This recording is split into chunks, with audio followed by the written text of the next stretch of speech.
Live from downtown Detroit, Local 4 News First at 4 starts now.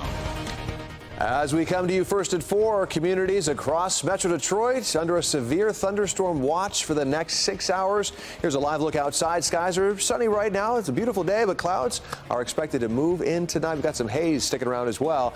Taking a look at the radar, we're tracking rain, lightning, and hail. Boy, here we go. Thanks for joining me first at 4. I'm Ty Steele. Karen Drew's on assignment right now. Former meteorologist Brian Sherman here with all the details. It's mainly the western counties that need to be on alert, right? Yeah, that's where the severe thunderstorm watch is in play, Ty, until 10 o'clock tonight. We've been watching the severe weather risk increase north and west of Metro Detroit. Now that severe thunderstorm watch includes Genesee, Livingston, Washtenaw, and Lenawee counties. All of the counties here highlighted in pink until 10 o'clock, although we're not going to rule out a stronger thunderstorm or two for everybody as we go through the mid to late evening hours tonight. Here's Exact Track 40 radar. Those thunderstorms where we're looking at some of the stronger, I should say, cells out to the west toward Lansing here, Charlotte, Ionia, but no warnings just yet. That is a good sign. As this progresses, we're going to have to keep a very close eye on whether it strengthens or it weakens as we head into the rest of the overnight. Tower cam over downtown Detroit. It's a beautiful day here in downtown, but we're starting to see some of those puffy cumulus clouds develop. Those are in advance of the thunderstorms that will move through this afternoon and into this evening. 77 here in Detroit, 75 over in Ann Arbor, 76 in Pontiac, 77 as you're checking in with us down in Monroe. That southerly flow warming us up today, basically adding fuel for the fire for these thunderstorms that are developing ahead of an area of low pressure. This is an upper level low pressure system, and you start to see some of those thunderstorms develop within the past 2 to 3 hours. So until 9 to 10 o'clock tonight, thunderstorms, fair game for most of the region. Some of those could be strong to possibly severe. 70s this evening, dropping into the 60s as we head through the late evening and overnight hours tonight. I'll time out when the storms move into your neighborhood and when we cool things down just a bit. Details in your full 4-1 forecast coming up in just a few minutes. And you've got us covered. Right now, we're learning more about what's next for the 2 men facing weapons charges in connection to that foiled plot to shoot up an Oakland County high school graduation. Just after noon today, we learned a judge arraigned Davian Whaley and Jamarian Hardiman. Both are accused of hiding weapons in the parking lot at UWM in Pontiac, and that is where the graduation ceremony was supposed to take place or did take place. Hardiman is also accused of assaulting someone in the parking lot. Prosecutors claim the men are a threat to the public. Respectfully, I don't think that the analysis is whether or not he's going to appear for court. The analysis is whether or not we can protect the public now from Mr. Hardiman, who has demonstrated that he can and will continue to access weapons regardless of the fact that he has a pending felony probation. Hardiman is being held on a $250,000 cash bond. Whaley is held on a $200,000 cash bond. And we will break down the charges and the case at 5 p.m. with Lauren Kostick. Then all new at 6, Local 4 investigator Karen Drew is taking us inside the investigation for a deeper dive. We're tracking down the former Oakland County Sheriff's deputy who now works security for the school. And we'll have his take on how this case broke wide open. Now we go to an ongoing situation in Oakland County. Some breaking news for you first at 4. 400 nurses at Henry Ford Rochester Hospital are on the picket line right now. They are demanding more money and more nurses on staff. We've been out there all day long talking to picketers and getting feedback from Henry Ford Health as well. The big question right now, how are the patients being taken care of? Is it affecting them? Let's bring in Jay Scott Smith. Jay, what are you hearing today after following this for so long?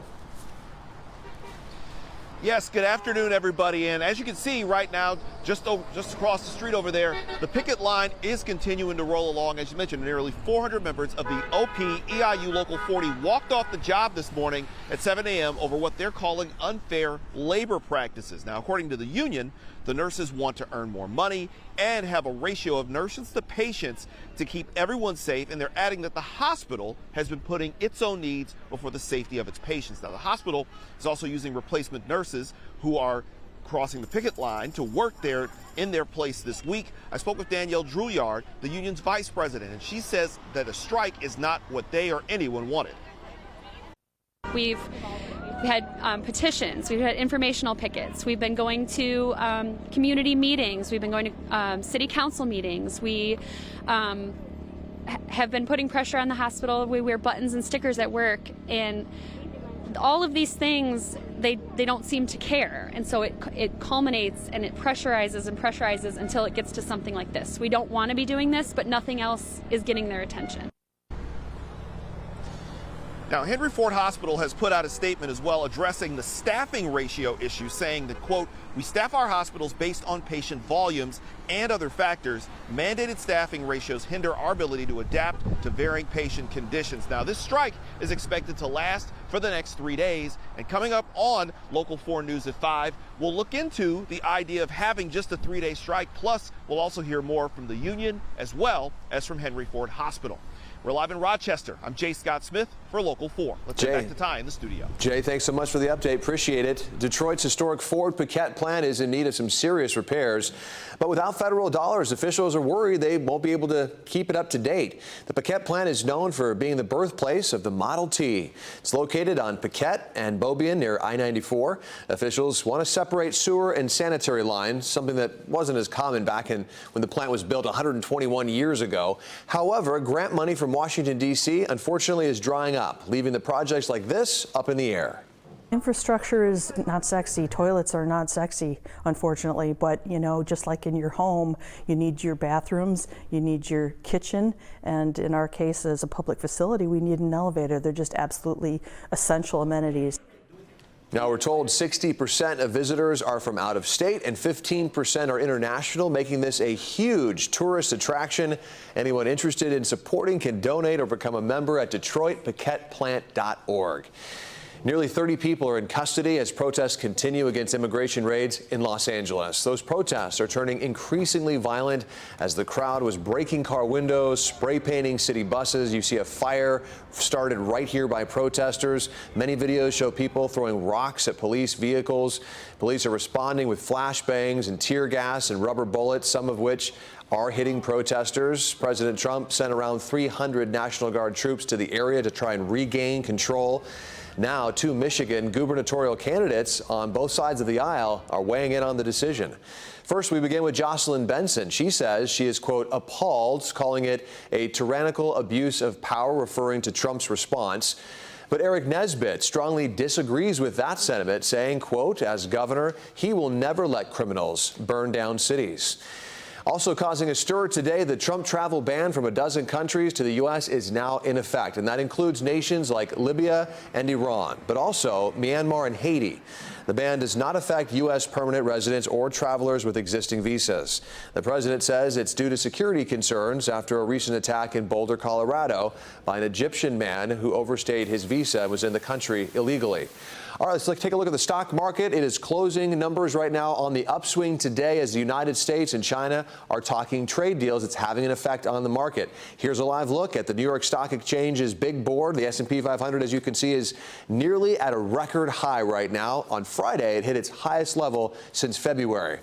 Meantime, U.S. officials are in London right now meeting with Chinese officials. The U.S. and China are in a 90-day tariff de-escalation, which is why the markets are responding the way that they are. For now, U.S. duties on Chinese imports are at 30% instead of that whopping 145% a little bit earlier. And China's rate is down to 10% from 125%. Let's get over to consumer investigator Hank Winchester, who is tracking the effect that tariffs are having on the day-to-day things that all of us need to buy. Hey everybody, help me Hank, and we are talking tariffs, and the reason we're doing it right now specifically, well, you're likely going to notice this week price hikes. Where? Some retailers like Walmart, Best Buy, Adidas saying they have no choice but to raise prices right now. On the other side of things, you have retailers like Home Depot saying right now they are keeping prices where they are. It's a wait-and-see approach week by week. We are talking with those who are feeling the pinch already and also financial experts showing you how to save. What do you notice with prices when you're out shopping? Oh my gosh, I see it already. I mean, my favorite coffee store. I mean, it's not just the coffee, it's the cups, it's the sugar, it's everything. I think it's been coming, and so whether it's the goods being manufactured and finally getting here to just the supply chain is now at a point where the supply and the shelves are empty, so you have to restock them at a higher price. So coming up today at 5:45, we are taking you inside the tariff developments, where you can work to find items that are made in America, how you can save right now, and also what we can expect financially throughout the rest of the summer. I'll see you live tonight at 5:45.